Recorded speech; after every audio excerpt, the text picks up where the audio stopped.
Hello, everybody. Welcome back to another episode of Oh Shoot. I'm your host, Cassidy Lynne, and we've got an advice column episode for you guys. It's very exciting, super fun. We've got lots to talk about. You guys always need advice, and I'm always here to give it. So, first thing I want to say is Charlie is working on our basement today. And although I am 2 floors up, I feel like you can still hear the banging. I think he's literally taking a hammer to the ceiling and just like bang, bang, bang, bang, bang. It's so loud. So if you hear a little bit of background banging, just know our basement is being demolished. Speaking of my basement, guys, I have termites. Yay!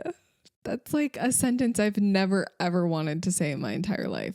I posted this on my Instagram story. I think it was like a week ago, maybe a little more than that. But basically, moral of the story, we have termites and they're in our basement. They've been here for before we bought the house, which we did not know that they were here.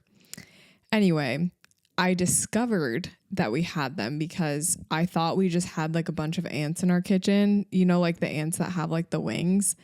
But then turns out that certain ants also get mistaken as termites because they look very similar. So called a guy, an exterminator, whatever. And it was a whole thing. I don't love when my spaces feel icky and gross. Like, I always like to have a clean sink and the dishes done and the counters wiped down. Like, I don't like clutter. So it's hard for me to be present in an area where I know gross things are happening and we can't get the termites treated for like a couple more weeks still. They came in and did like an initial little quick thing so that we would stop seeing them in our kitchen. But like, yeah, they haven't caused any damage to our house other than like some small areas in the basement. So that's good. It's not like our house is going to fall apart. It's not like they ate our kitchen cabinets or anything. They're just in the basement, but that's a pretty big update for you guys. And I'm not like, I don't know if anyone's a termite person, but I'm definitely not a termite person. This does not match the vibe. It's not on brand for me. So there's that. I have a couple more updates for you guys. My podcast party, we recorded it and it's actually on YouTube now. So go check that out. Live confessions. You can see like live audience interactions. It was really fun. So that's over on YouTube. My big announcement for this episode, at this point, this will have been out for a couple of days, but basically I am launching, and this has like been a soft, kind of quiet, casual launch. I'm launching a clothing line for photographers. It is basically clothing for creatives. It's called Necessity, but it's spelled I-D-Y instead of I-T-Y because my name is spelled I-D-Y. So it's called Necessity. I am obsessed with all of the different pieces of clothing that are coming out. It's coming out in drops. So the first drop already came out. There's probably going to be a new drop in a couple of weeks. It's just like a really fun creative outlet for me. And yeah, it's just one of those things I've always wanted to do. And now I'm doing it. And I haven't really talked about it. This is a brand that I've been working on for the past couple of months. And like, you know, getting everything together, whatever. So I'm super excited to launch it. I do feel like I have a lot of brands. I have a lot that I'm doing, but this is something that I am really passionate about. So I hope you guys like it. There's a gray blazer set that is just to die for. It's so cute. It's like these blazer shorts with, it's like a tank blazer. It's so like they kind of like match each other. It's like a set. And then it comes with this belt. Oh, it's so cute. And my goal is to just give you guys clothes that you would wear to shoot or just like to a wedding, to shoot a wedding or whatever. Like, I just want to give you guys cute business professional clothes, like clothes that can be worn in all different types of settings. So that's what necessity is. So go check it out. The Instagram is at necessity by Cassidy. So that's where all of the drops will be announced, all of that good stuff. The last thing that I wanted to say before we get into your submissions is that I've got some exciting travel coming up. As always, when am I not just never home? So we are going to Cabo's, our next wedding, in May, which is so crazy because my last wedding that I shot in 2023 was in Cabo. And now my first wedding of the year is in Cabo. So that's in May. And then right when we get back from that, we're going to Peru for the after shoot retreat. So we're just back to back doing trips in May. And I'm really excited. So stay tuned. We've got lots of fun content coming your way. You guys know me. I'm always creating the content on the road. And I think for this wedding, Charlie is not shooting it. So I think I'm going to have Charlie do like some actual recording of behind the scenes, like on a camera. So that'll be fun. Okay, let's get into your guys' advice submissions. As always, we have way too many submissions and we'll see how much time I have for all of them. Okay, this first one. There's a photographer in my community. I actually consider her a good friend. We also go to the same church that always gives me unsolicited advice. I feel comfortable in my pricing, gear, schedule, etc. But she's always telling me to up my pricing, up my workflow, etc. She even comments on the reels I make about my pricing transparency. I have almost tripled my pricing in the past 10 months and made some pricey upgrades to my gear in the last few months too. I'm exactly where I want to be in my business this year. How do I go about kindly telling her to stop with the unsolicited advice? Ooh, that's tricky because it almost sounds like this photographer friend is like just trying to push you to be better. But sometimes when you do that, it is also unsolicited advice. Like if you feel like you're in a place where you want to be, like this person says, I'm in a place where I want to be in my business. That's hard then to have someone continually just give you advice and whatever. Think of it also from their perspective though. Maybe that photographer friend feels like they need to give you advice because maybe they feel a little bit insecure in their own business, or maybe they feel, honestly, they could even feel a little threatened by your business, or maybe they just truly want to help you.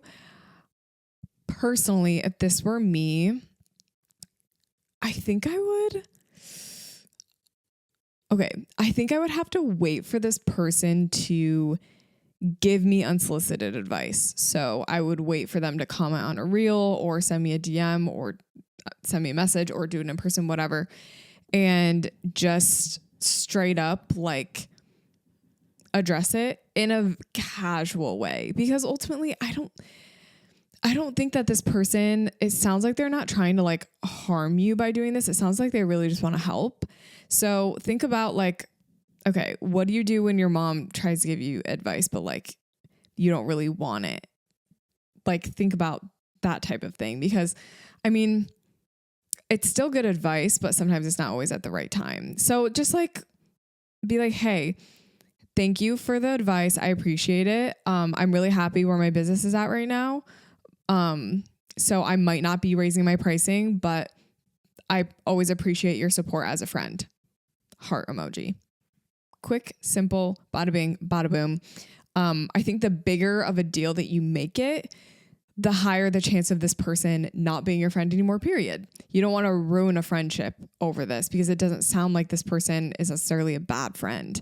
So that's how I would handle it. That's hard because I think sometimes we're our own biggest critic, that we don't need other critics because we've got ourselves and that's enough.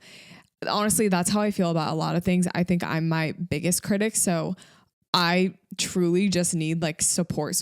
Like I can't really have people criticizing me because I'm just like, I criticize myself every single day, 24 hours a day. So like I need a little bit of support. So I get that. It's hard. Okay. This next one, these are all from anonymous unless I tell you guys a name. I've been full-time for now going on 3 weeks. With that being said, I've struggled with the organization of my business. What should my main focus be right now? How should I be marketing? I don't want to sound like a broken record, which I've felt I have been like this for the past 3 weeks. How do you keep your audience engaged? This is a very loaded question. I think this is kind of the question of it all. Like if we had the answer, I feel like no one would listen to this podcast if you guys all knew what to do. But I'll give you guys just a few tips. Personally, I have like 3 things that I think you should focus on. Number 1, getting leads. I think that's a huge thing. When you go full time, it's scary, right? It's like, how am I going to maintain this business? By getting more bookings. So getting leads has to be a huge focus. Number 2, creating an organizational workflow or automated workflow that's going to help you manage the leads you get in and your current clients. So creating a workflow is something that needs to be set up one time, but once it's in place, then you can go and work on other things like marketing or whatever else you feel like you don't have time for. And then the third thing that your focus needs to be on is marketing yourself. And that kind of flows into getting leads as well.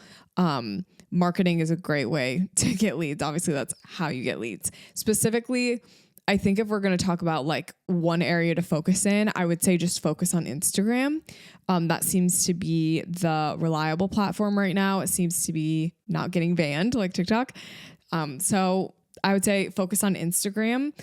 Ultimately, you want to ask yourself, like, what are the things that are going to get me bookings? Like, what can I do that's going to get me bookings? You can market yourself. You can create a good organization workflow. You can work on your client experience. You can work on your editing and your style and your consistency. Just like at the end of the day, what's going to get you bookings? That's what you need to work on, because when you just went full time, like focus on that stuff first, because that's the foundation of your business. Then once you get, your word of mouth is going, your workflow's in place, your editing's good, all of that's in place, then you can really like hone in on a bunch of different stuff that you want to do. Like, I don't know, more big picture things or bigger picture marketing things, whatever. This next one is from Callie. First of all, hi, I love you and literally everything you put out in my 2 years of photography. You've helped me learn and grow so much. Thank you, Callie. That's very kind. And also, I love the name Callie. That's so cute. WWCD, what would Cassidy do? What would you do when a photographer friend of yours isn't super supportive of you? Anytime anything good happens for them, I'm always hyping them up, telling them what a good job they're doing. But when it's the other way around and something good happens for me, the supportive energy almost feels forced and disingenuous from them, almost getting like a jealousy kind of vibe. There have also been multiple times we do a similar type of session and this person will give off a, yeah, I did it better. Yeah, you did it, but I can do it better type of vibe. I guess sometimes it just feels invalidating to my work. Okay, so I guess today we're dealing with like unsupportive friends, or too supportive friends. Like we've got both ends of the spectrum. So, okay, what would I do if my friend was kind of giving a jealousy type of vibe? So I think it kind of goes back to that whole, like, you mentioned it, like them feeling jealous, but also like maybe they feel a little bit insecure. So, I mean, I think sometimes when people are insecure like that, they don't even realize that they're doing it. Like when you say, oh my gosh, I got a booking for Hawaii. This person, yes, they're excited for you, but at the same time, they feel insecure because they don't have that. It's jealous, it's insecure. And I mean, it's hard because you don't want to be like, why aren't you celebrating me? Because, they're struggling with their own stuff.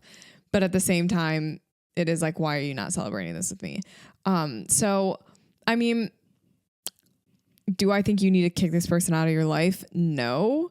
But I think if you get that vibe, like you know your gut feeling, when, something is happening, you kind of get that vibe. So trust your gut. And if you feel like, okay, this person, I think they are jealous or insecure, keep that in your mind. Honestly, like if someone was like that to me, they'd be my friend, but they wouldn't be my closest friend, right? Like they're not going to be my bestie. They're not going to be the person that I'm going to with all my problems, texting all the time. Like this type of person is more of like an acquaintance.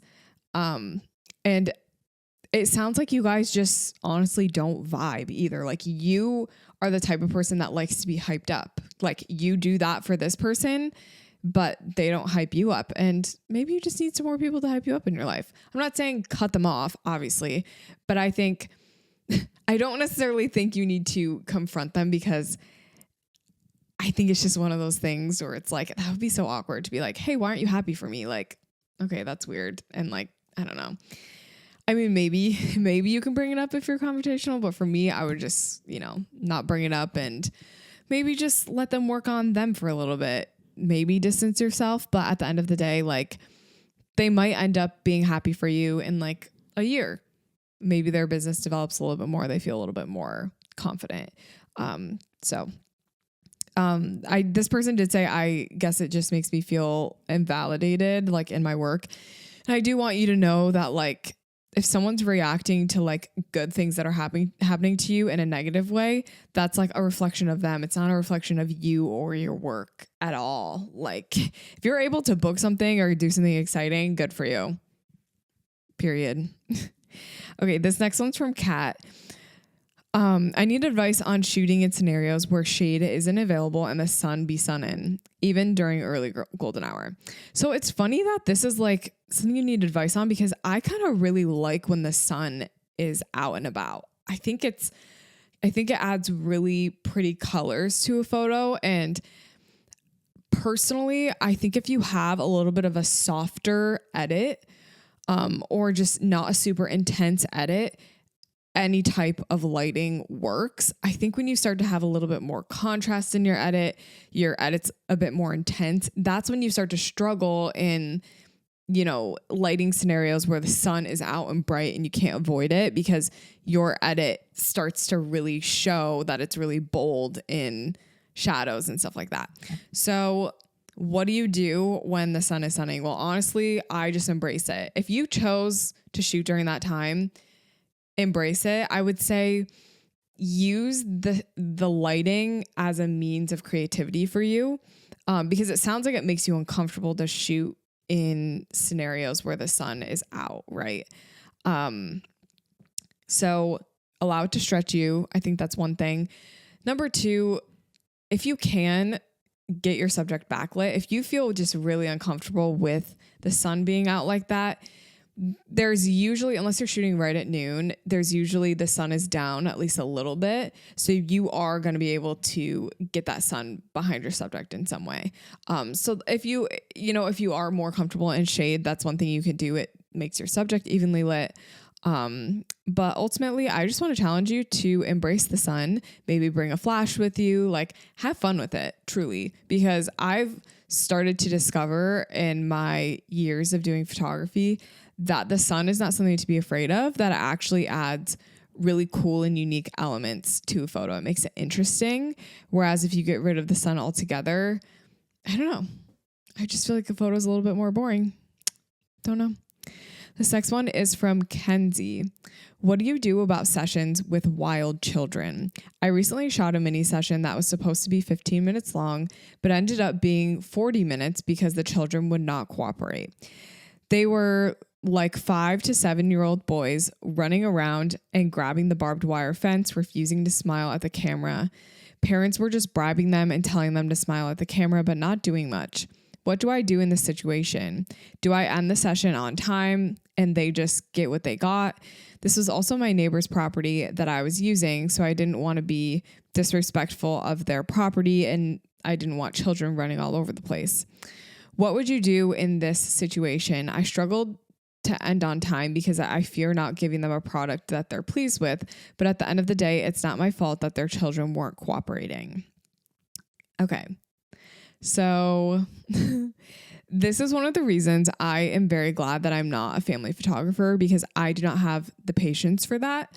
My perspective is similar to yours, Kenzie, where I think if your children are not behaving and you booked a mini session, like you knew it was going to be 15 minutes, you do not get special treatment. Like, you get what you get. If you have children that do not behave, they're not going to be good for photos.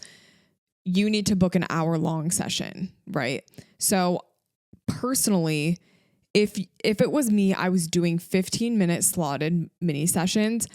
I set a timer and I cut it off right at the 15 minutes because at the end of the day, they booked that session and it's not your fault if their kids don't behave. I mean, I would probably have a little bit of grace and go to like 20 minutes and just see what happens. But mini sessions are mini sessions. They're discounted. They're time slotted. They're usually very busy. So you can't afford to like go over on that time frame.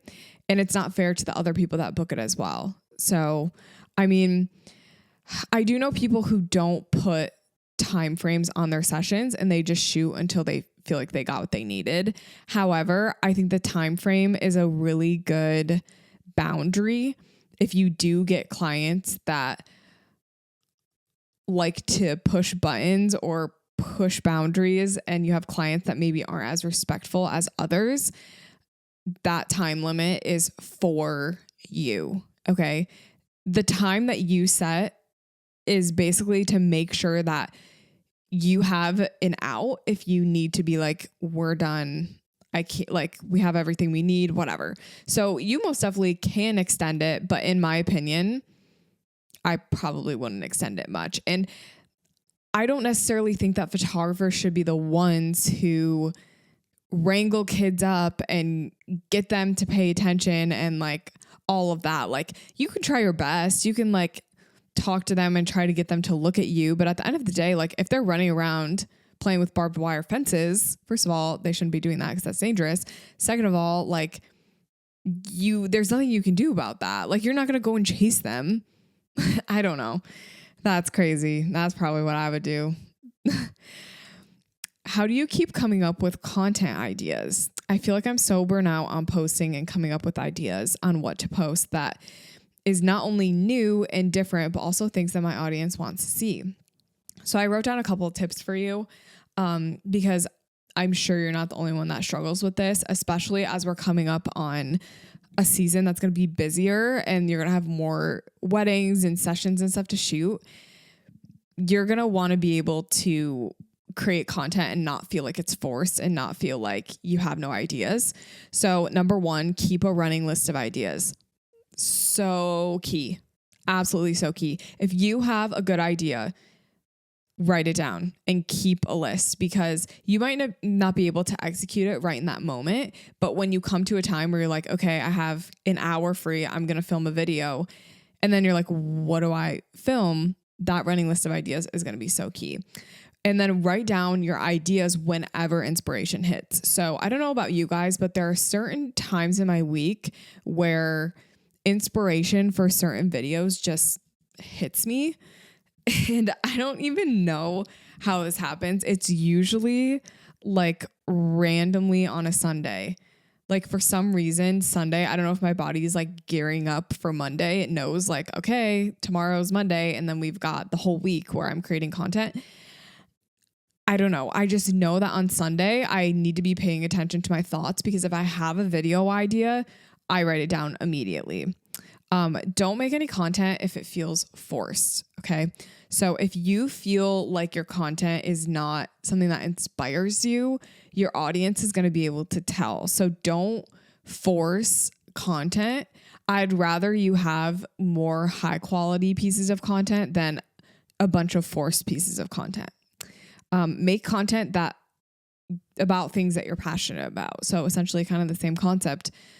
Like if you are struggling with ideas, think about what are the things that you love and are passionate about. An example for this for me is I love fashion for photographers. So a lot of the times, like last year, I was making these fashion videos of like me walking on my walking pad with different outfits. Like that was something I was passionate about. So I was more than happy to make that video. So really sit down and think about what are the things I'm passionate about and, you know, how can I incorporate that into my content? And that actually just gave me a content idea that I don't want to forget. I'm actually going to write it down right now. So sorry, guys. You got to do what you got to do. Another thing, I just mentioned my walking pad. I have not used my walking pad. I used it twice this year. That's just like so not me. Okay, sorry, I'm just writing this down. Okay, so that's what I would say about feeling like you don't know what content to make. It's really hard, like I get it, but you gotta just lock in. That is my answer, to lock in. Okay, let me get back to, oh wait, I do have one more thing. I just want to like say, not everyone is meant to be a content creator. Like, you don't have to create content if you don't want to. And I think like, yes, it's good marketing to make content, but you do not have to be the person who posts 7 times a week. Okay. Like if that's not something you're passionate about, and it sounds like you are just like not the type of person that likes just constantly coming up with content because that's exhausting, then you don't have to be. Okay. Like you create content on your own terms. Not everyone has to be a content creator. Like not everyone has to be a part-time content creator, right? Like you don't have to be part-time small business owner, part-time content creator. Like you can wear that content creator hat very briefly. Like it does not have to be on for very long. Hi guys, it's Cassidy, and I'm gonna show you the fastest way to edit your photos. I like to use AI in my workflow to speed up my editing and culling process, and that's why I use Aftershoot. Let me show you how I do it. So first, I'm gonna go into Aftershoot and I'm gonna create a new album. Then I'm gonna choose the raw JPEG option and I'm gonna locate my raws. You'll notice that in Aftershoot, I can very easily switch between the cull and edit tab, and it just makes for an overall seamless experience. Now I'm gonna switch to the cull tab and I'm gonna have Aftershoot cull my photos with AI automated culling. And once I hit the cull button, Aftershoot's actually gonna give me the option between AI automated culling and AI assisted culling. Today, I'm gonna use the AI automated culling. Then Aftershoot's gonna ask me what type of shoot this is. I'm going to say that it is an engagement shoot. And I actually wanna be super selective with this specific gallery. So I'm gonna have Aftershoot only select a few amount of photos for me. And then I'm gonna hit the start culling button and Aftershoot is going to work its magic. What I love about Aftershoot is they have a marketplace where they have over 30 pre-built profiles for you to choose from. You can go in and preview any pre-built style in the marketplace, and you can use the little sliders to see before and afters on different photos and what it would look like. I'm just gonna go in quickly and review all the photos and make sure that I like all the ones that it's selected. And now that I've reviewed all the photos, I'm gonna export these 92 photos. Now I'm gonna switch over to the edit tab in Aftershoot, and I'm going to work on getting my photos edited using Aftershoot's AI assisted editing. I do want to note that I made my own Matcha Glow profile under the AI profile options within Aftershoot. So this is my own personal AI profile that I prefer to use for my editing style. So that is what I'm going to choose when I'm doing the editing portion of this video. It's super easy to make your own customized AI profile in Aftershoot, or like I said earlier, you can always head on over to the marketplace and check out the options there. So I'm gonna select the Matcha Glow profile. What I love about Aftershoot is they just added this new crop feature, and they allow you to crop super customized. So you can actually choose to crop loose or aggressive. And I'm gonna choose aggressive in this case. And you can also choose a custom ratio if you have a specific cropping ratio that you prefer. I'm going to leave mine as default. Now I'm gonna let Aftershoot edit the culled images, and I'm gonna hit edit photos. Now I'm gonna let Aftershoot edit my photos for me, and I can take a break and come back to see if my photos are ready. Another thing that I love about Aftershoot is they have 24/7 online support. If you ever feel like you need help with something, you have a technical issue, you can hop right onto the Aftershoot app, go to their online support section, and get help there. The best part about Aftershoot is it takes minutes. It hardly takes any time for all of my photos to get edited. I think in total for these 92 photos that I edited with Aftershoot, it took a total of maybe 2 minutes to cull and edit my photos. And now I can go in Aftershoot and just review all the different edits that it made to all of my images. I exported my photos from Aftershoot right into Lightroom Classic, and I can just go in and review my edits here. Honestly, Aftershoot did a great job editing all my photos. They're exactly how I would have edited them, so I'm super happy with how this gallery turned out. Aftershoot allows you to seamlessly edit your raw photos right within Aftershoot. This allows you to expand your editing capabilities beyond Lightroom catalogs or Capture One sessions. Now you can export edited images to Bridge, Photoshop, and Lightroom Cloud. What I love about this is it makes the process so seamless going between Aftershoot and your editing platform. All the more reason to check out Aftershoot and try it today. Aftershoot is seriously a game changer when it comes to editing and culling your photos. If you want to take your editing time from hours to minutes, try Aftershoot for yourself at the link in the description. Aftershoot is also offering a free 30-day trial for all OShoot listeners. So guys, make sure to check out the link in the description of this episode. I promise you, Aftershoot is going to change your editing game. Thank you so much for watching, and let's get back to the show. This next one is from Zoe. Posing and prompts. So often I feel like my mind just goes blank, and having visual references saved on my phone or camera only helps me so much. How do you stay creative and inspired in the moment as well as make it fun and enjoyable for everyone involved? So for me, I am always looking for posing in little moments that happen in between poses. So I'm kind of right when I get with my couple or my subject, if it's one person, two people, right when I start shooting, I'm looking for what are some things that they do naturally. Like naturally, do they just hold hands a lot? Naturally, do they giggle a lot? So those are things that I'm looking for, and I'll kind of incorporate that into my posing. I think it's important to note that there's only so many poses that you can do, but the difference between someone that has infinite poses and the person that only has 5 is the way that they shoot the same pose. So I want you to think about the pose of holding hands and walking. Okay. Think about this pose. Think about if you were to go to Pinterest and type in this pose. How many variations of this pose would you get? You would get people who shoot it from a low angle.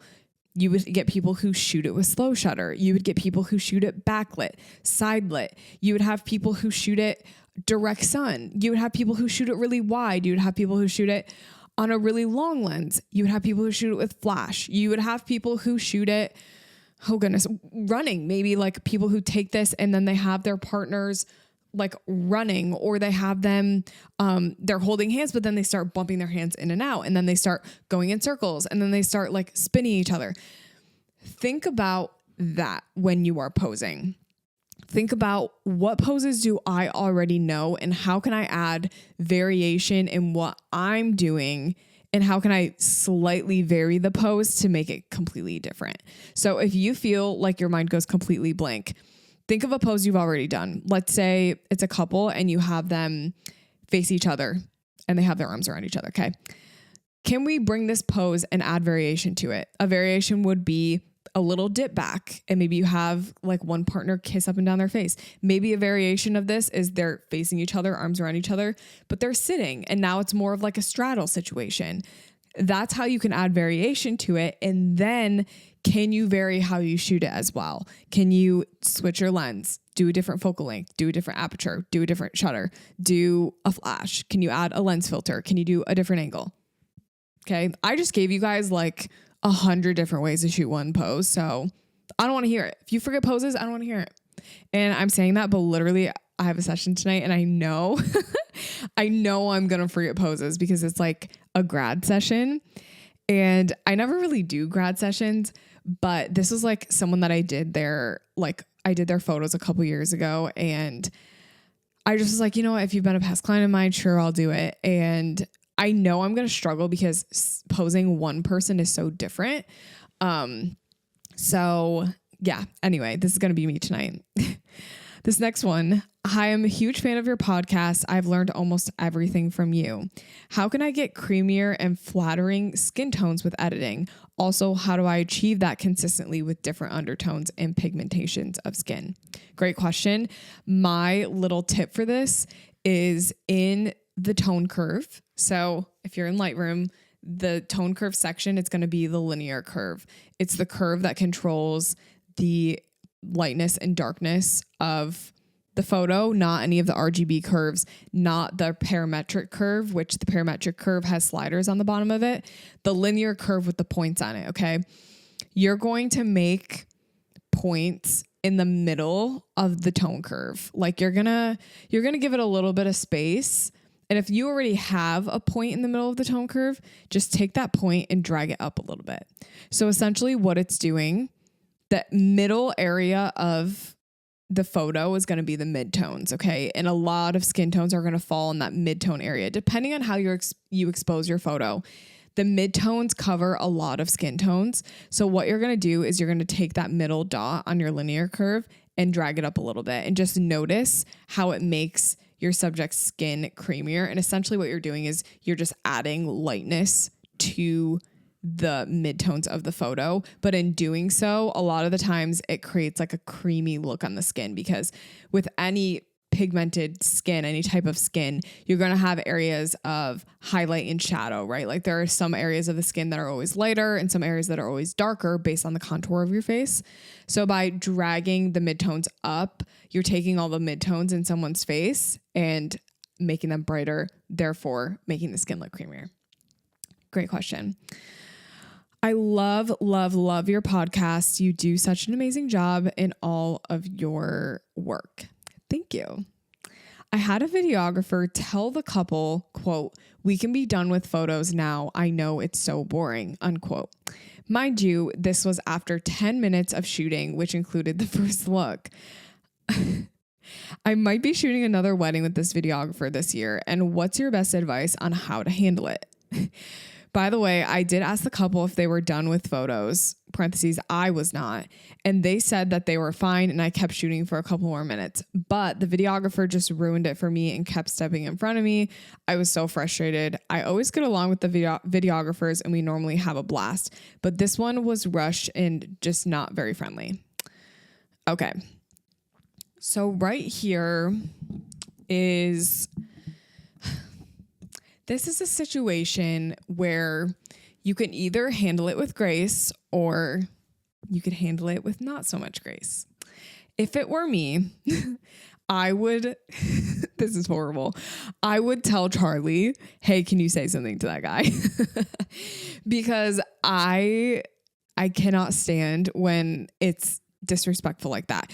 I will not disrespect the videographer, therefore you do not disrespect me. It's just how it goes. So if the videographer did something like this to me, I would be like, Charlie, could you go talk to that guy? Maybe mention like that we weren't done with photos or something like that. Kind of just see what his deal is, because men always perceive men better than women.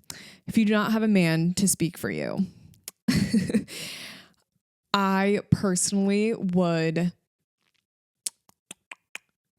What would I do?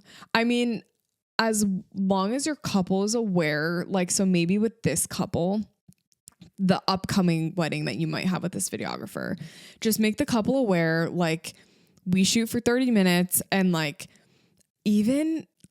I would even ask the couple for the videographer's contact information before the wedding, send an email and connect with them and just be like, hey, super excited to work with you. Like, this is kind of my flow. Like, I'd love to adapt you into that flow, or like, you know, I'm always shooting alongside you. Like, it's a team effort, whatever.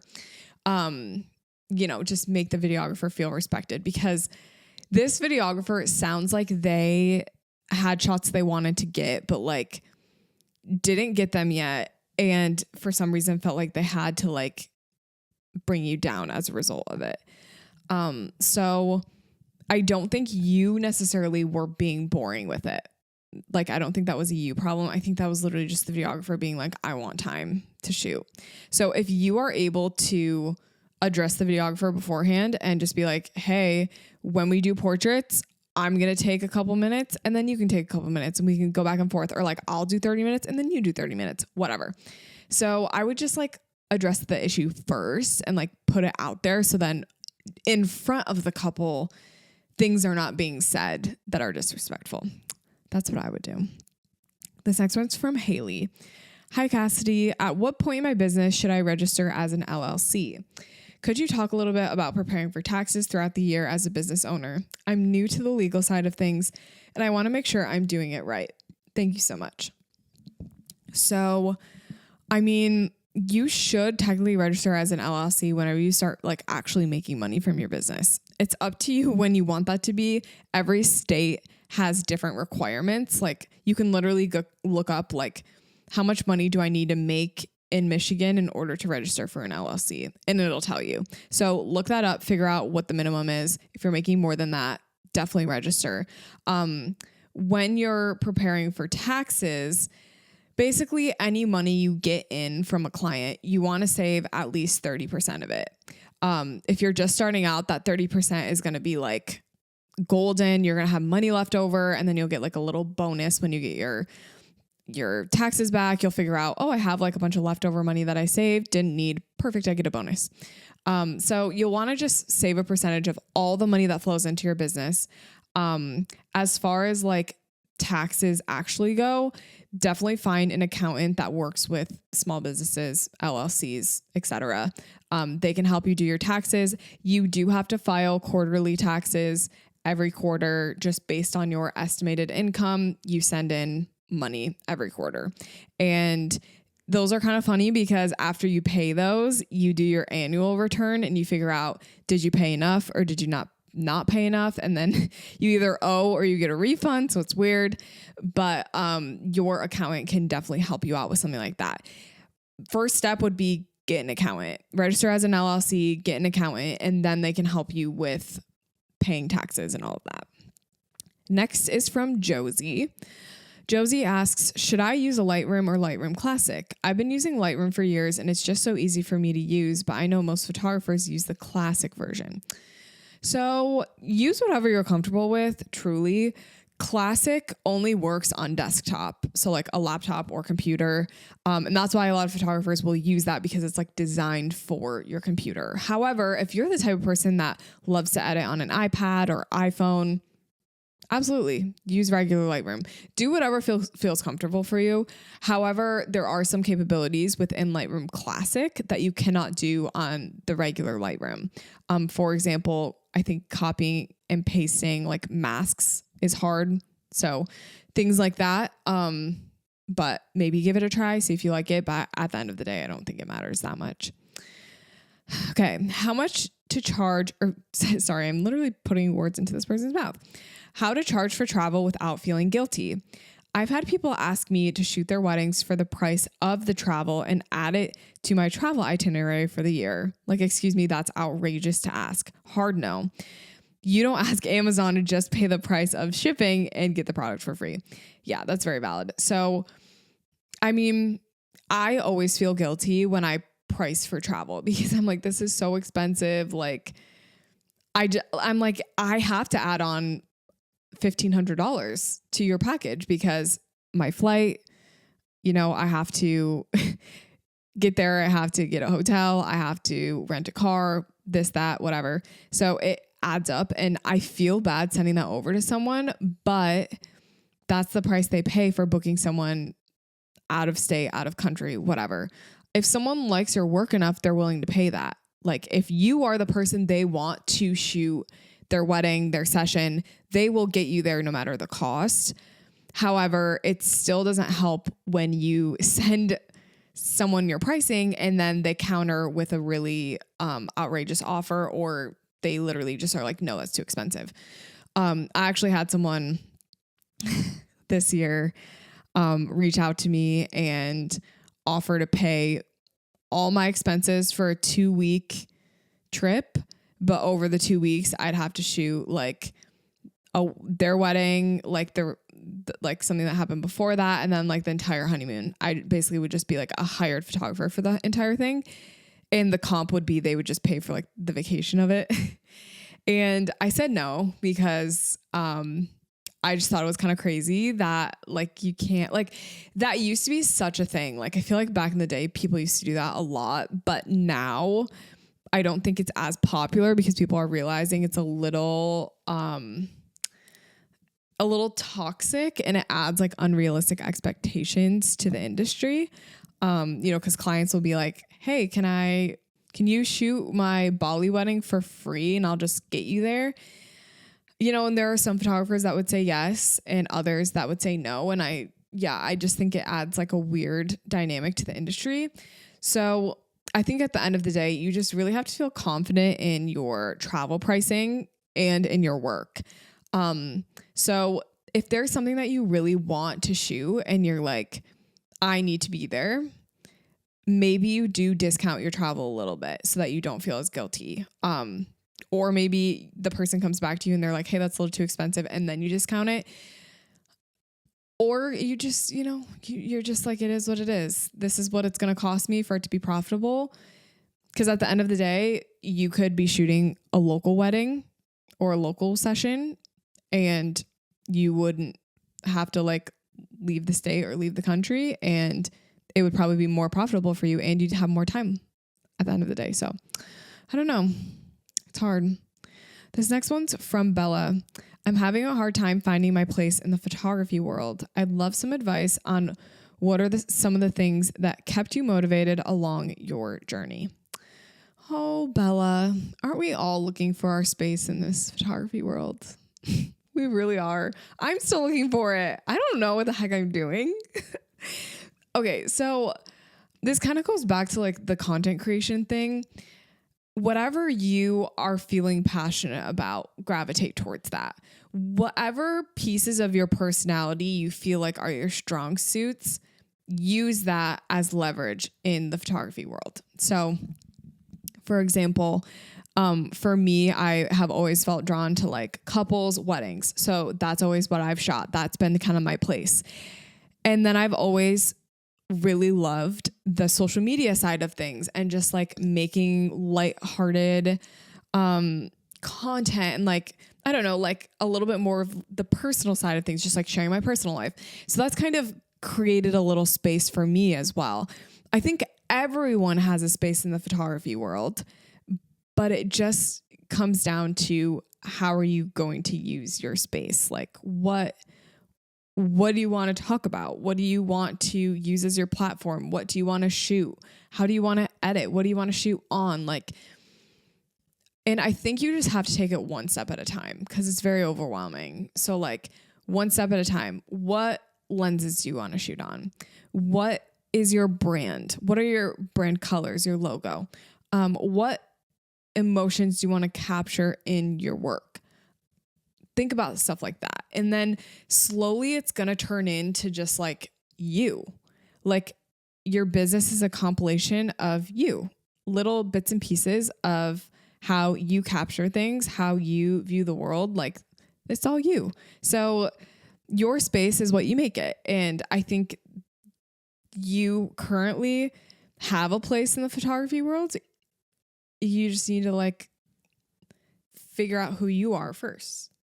I don't know if that's helpful at all. Okay. Tips to stay on schedule and not slack after just transitioning into full time. So this is not something that I really struggle with because I am a very self-motivated person. Like if things don't get done, if I don't get them done. So if you're struggling with that side of it, think of it like that. If I do not get things done, they do not get done because I'm running my own business. So that's one thing that really motivates me is knowing that I'm the only one that is going to get it done. So I got to get it done. Staying on schedule. Another big thing is making yourself a daily schedule. I had to do this at the beginning of my photography career.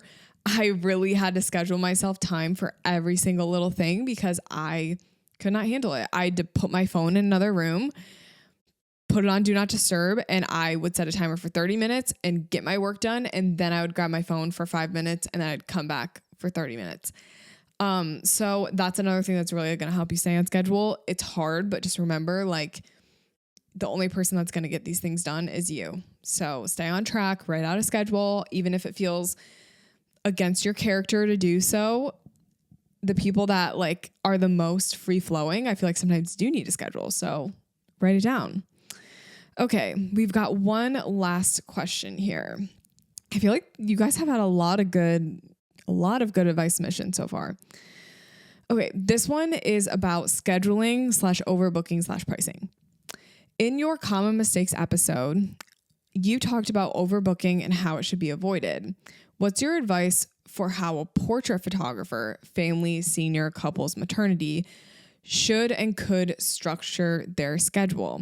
I find myself in a constant loop of shooting, culling, editing, and emailing with not much time to grow and scale. I struggle with figuring out how many shoots to do a week or a month while also focusing on other parts of the business, all while trying to make enough money to survive and thrive.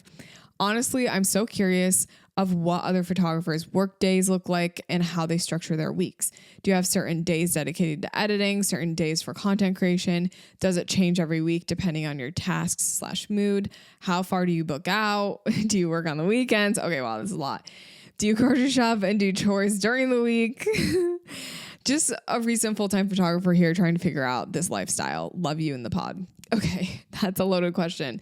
Let me start with this top question. Like the top part of the question is kind of like, what's your advice for how a portrait photographer should structure their schedule? So the main thing is shooting, editing, emailing. That's what this person said that they have time to do. Shooting, editing, emailing, not much time to do anything else. So what you have to do is figure out, okay, based on how much I charge right now and kind of like what's the bare minimum I need to make for the year, how many sessions do I need to book? Okay, let's say that number is 100. Is that unreasonable? Hold on. I don't think that is, but let me just do some math here. I don't think it's unreasonable. Oh no. You need a lot more than 100. Oh my gosh. Wait. Okay. Wait, what? Okay. How does a portrait photographer make money? I just did 100 sessions at $500 a session. Wait, did I do that right? There's no way. Okay, there we go. Yep. Okay, I definitely did the math wrong because I did 100 sessions at $50 by accident. It came out to $5,000 and I was like, how are you guys making money? That's crazy. But then at $500 a session, you book 100, that's $50,000. So basically figure out what's your minimum based on how much you charge. Okay. Let's say your minimum, you need to make $100,000 a year. I would say need maybe is a strong word, but $100,000 is what you need to make in a year. You charge $500 a session. That's 200 sessions. Perfect. So how can you structure your weeks based on how much you need to shoot? If there are common months that you find yourself booking more, so let's say April to October, you might need to make that kind of your busier time. And then in the slower months, you don't book as much. So figure out how many sessions you need to book per month, or do the busy months and then do the slow months separately, and then figure it out per week. Okay. Based on that, you'll have a general idea of how many sessions you can shoot every week, and then figure out your editing time as well. With each session comes, let's say, an hour or two of editing. For me personally, I go through stints or just like moments of motivation with editing. So usually I'm doing all my editing in one day. If I've got a good show I want to watch, I sit down on the couch and I just edit for 5 hours. And I like that because I'm in an editing mindset. So it's easier for me to crank a bunch of work out. When I'm in a content creation mindset, it's easier for me to crank out a bunch of content. I don't want to every single day have to edit for 1 hour, create content for an hour, reply to emails for an hour. Like that is a very busy day. Whereas if I'm editing for 5 hours one day, emailing for a couple hours the other day, then I'm creating content a full day. Like that is much more fun to me and it's not as stressful. Then if you get done early, you get done early. So that's kind of like what I would suggest is really breaking up those chunks. And I think, just like the last question, you have to schedule yourself to get things done. If there are some things that are taking longer, like editing or emailing, maybe that's something you can outsource as well. Okay, let's go to some of these other questions. Does it change every week depending on your task/mood? That is also a big yes. There are some weeks where I do not really feel like creating content. So I'll, just kind of like make some like low key content or stuff that I already have, or use a video that I already made and chop it up or something like that. Like a behind the scenes shoot that I already did, just chop that up and that's my content for the week. So there, I do go through moods. And you know, some weeks I have certain tasks that need to be done. Right now I have some brand work that needs to get done this week. So like, or next week. So that's what majority of my week is going to be. So I find myself, if I don't have like a shoot or, like a brand project or a wedding, those are the weeks. If I normally would be like twiddling my thumbs, that's when I'm going hard on making content, working on like big picture growth things. So my weeks do change just based on like what I have going on. Do I grocery shop or do chores during the weekday or during the week? So I went grocery shopping this morning. And what I find is if I shoot at night or I work into an evening, I'll take a morning, right? Or if I've got like, I do like my Pilates classes in the mornings. So I'll do grocery shopping or like some chores in the morning before the class. I do find myself most motivated to do stuff like that in the morning. So that's usually the first thing that I'll do. And if that's the case, then maybe I work a little bit into the evening, one of the nights or whatever. But there are definitely days where I will just take a half day and then clean my house. Like seriously, sometimes or do my laundry. Sometimes I'll do it like during work though. So if you are the type of person that has a lot of editing to do, maybe you edit for an hour, stop, do a little cleaning break for 15 minutes, and then you go back to editing. Some people work like that and that's like double productive. So that could be a great thing to do as well. Okay, that's all we have for today's advice column. Thank you guys so much for all your submissions. That was crazy, but I hope I gave you guys some helpful tips. I hope you feel, you know, just prepared to go tackle the world, confront your not supportive friends, create schedules, whatever. Make sure to go check out Necessity. It's live now. I'm sure there's some pieces left, hopefully. So go check it out. And I will see you guys next week for another episode. Thank you so much for listening and have an amazing rest of your day.